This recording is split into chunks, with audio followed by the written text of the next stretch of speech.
You are now listening to the Livestock podcast in the landscape that was once home to free-ranging cattle, sheep, and hogs.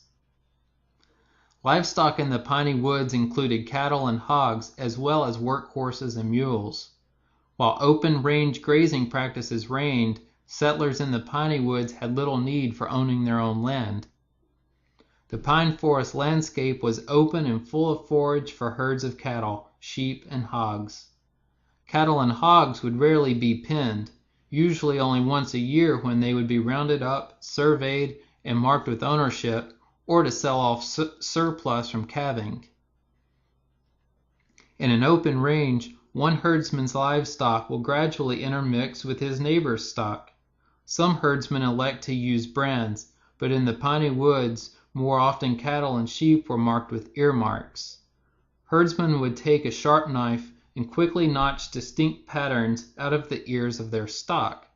They would do the same with any unmarked wild hogs they caught to claim them as their own. Locals knew their own family's notching patterns and also those of their neighbors.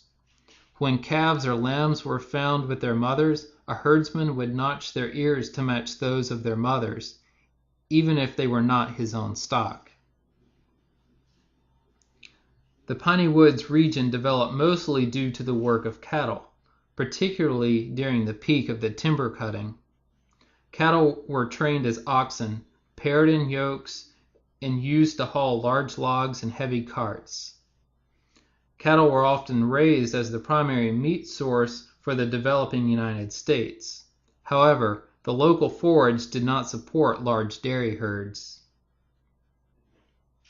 Some farmers still raise the original heritage breeds of livestock, including the old breed of sheep and piney woods cattle.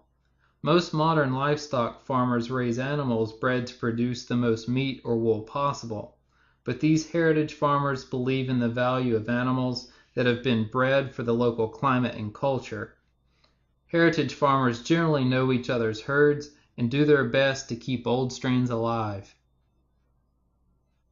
The face of modern livestock farming in the region is quite different than its historical heyday.